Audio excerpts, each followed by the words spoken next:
मध्य प्रदेश में ओबीसी आरक्षण को लेकर बवाल जारी है। फिलहाल सुप्रीम कोर्ट में transfer petitions, special leave petitions और बाकी याचिकाओं पर सुनवाई की जा रही है।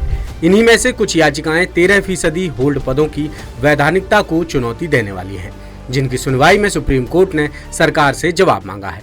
सुनवाई के बाद याचिकाकर्ताओं के वकीलों ने मीडिया को मामले का सार बताया। माननीय सुप्रीम कोर्ट में 4 महत्वपूर्ण मामलों की सुनवाई थी। 3 मामले माननीय मुख्य न्यायमूर्ति की खंडपीठ में सूचीबद्ध थे और एक मामला कोर्ट नंबर 3 में सूचीबद्ध था। जो 3 मामले माननीय मुख्य न्यायमूर्ति की बेंच में लिस्ट थे, वो ओबीसी आरक्षण को जो मध्य प्रदेश सरकार ने 2 भागों में डिवाइड कर दिया है, उसकी संवैधानिकता को चुनौती देने वाली याचिकाएं थीं। मुख्य न्यायमूर्ति ने प्रकरण की गंभीरता को दृष्टिगत रखते हुए अंतरिम आदेश पारित करने का प्रयास किया, लेकिन मध्य प्रदेश शासन की ओर से इसका घोर विरोध किया गया और मध्य प्रदेश शासन का पक्ष रखते हुए माननीय तुषार मेहता जी ने इसको अपोज किया कि कोई अंतरिम आदेश पारित न किए जाए, क्योंकि ओबीसी आरक्षण के मामले सेपरेट बेंच में सुनवाई के लिए नवंबर में सूचीबद्ध हैं। तो माननीय मुख्य न्यायमूर्ति महोदय को इन प्रकरणों के तथ्यों से अवगत कराया गया कि इन मामलों में ओबीसी आरक्षण जो 27% है और 13% जो बड़ा हुआ आरक्षण है, 113% पे जो मेरिट लिस्ट बनाई जा रही है,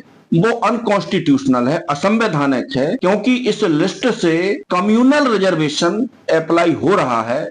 तो मेन जो पिटीशन थी वो शेड्यूल कास्ट कम्युनिटी के कैंडिडेट ने फाइल की थी और दूसरी पिटीशन जो थी वो ओबीसी कैटेगरी कैंडिडेट ने फाइल की थी और तीसरी पिटीशन जया ठाकुर के नाम से थी। ये 3 पिटीशनें थी, 2 एसएलपी थी, 1 रिट पिटीशन थी। लेकिन मध्य प्रदेश सरकार का पुनः दोहरा चेहरा, दोहरा चरित्र ओबीसी वर्ग के सामने उजागर हुआ है। जिस प्रकार से मध्य प्रदेश शासन की ओर से अंतरिम रिलीफ के लिए जो विरोध किया गया, ये वास्तव में सरकार का चेहरा ओबीसी वर्ग में उजागर हुआ है कि वास्तव में जो कह रही है सरकार वो कर नहीं रही है। याचिकाकर्ताओं के वकीलों ने यह भी बताया कि सुप्रीम कोर्ट मामले पर अंतरिम राहत देने को तैयार था, लेकिन सरकार की तरफ से सॉलिसिटर जनरल तुषार मेहता ने विरोध किया और मामला फिर से लटक गया। मध्य प्रदेश सरकार ने यह कहते हुए विरोध किया कि अंतरिम आदेश न पारित किया जाए, कि मामले अन्य प्रकरण जो हैं, जो वैलिडिटी के लेके हैं, वो किसी डिफरेंट बेंच में है, तो इसको भी इसी के साथ सुनवाई के साथ सूचीबद्ध किया जाए। हमारे ओर से ये दलील दी गई, हम लोगों की तरफ से कहा गया कि मध्य प्रदेश सरकार ने कानून के विरुद्ध जाके एक नोटिफिकेशन इश्यू की है, जिससे कारण 13% पदों को होल्ड किया जा रहा है। सिलेक्शन हो जाता है, सिर्फ अपॉइंटमेंट की प्रोसेस पे उनको होल्ड कर देते हैं। तो इस तरीके से जो होल्ड किया है ये गैर संवैधानिक है और ये मामले चूंकि प्रकरण है, इसके पहले जो वकील साहब थे उन्होंने इन पुरानी याचिकाओं का हवाला दिया था, इस कारण से इस याचिका को भी उसी के साथ ट्रैक किया गया।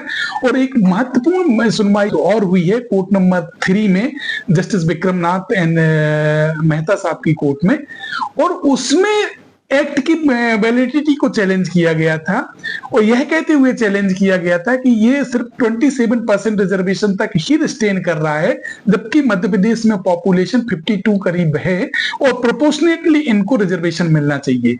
जब कोर्ट ने इसको गंभीरता से लेते हुए उसमें आज नोटिस इशू किया है और मध्य प्रदेश सरकार से जवाब मांगा है कि इसमें भी क्यों ना प्रोपोर्शनेट तरीके से मध्य प्रदेश ओबीसी वर्ग को रिजर्वेशन मिले, उनको रिस्ट्रेन क्यों किया गया है 27% तक, इन सब बिंदुओं पर जवाब मांगा है। वकीलों के मुताबिक अगर सरकार अपनी तरफ से अंतरिम राहत के लिए जरा सी भी पहल कर देती तो शायद मध्य प्रदेश के हजारों नौजवानों के भाग्य का फैसला हो जाता, लेकिन सॉलिसिटर जनरल ने ऐसा नहीं किया। अब इसके पीछे सरकार की क्या मंशा है, ये समझ से परे है। बहरहाल अभी नवंबर के दूसरे हफ्ते में सुप्रीम कोर्ट ओबीसी आरक्षण से जुड़ी ट्रांसफर पिटीशंस पर अंतिम सुनवाई करने वाला है, जिस पर सभी की नजरें टिकी हुई हैं। लेटेस्ट, इन्वेस्टिगेटिव और इन डेप्थ खबरें देखने के लिए ज्वाइन कीजिए दासूत्र का व्हाट्सएप चैनल, सब्सक्राइब कीजिए यूट्यूब चैनल, लाइक कीजिए फेसबुक पेज और पढ़ते रहिए www.dasutra.com।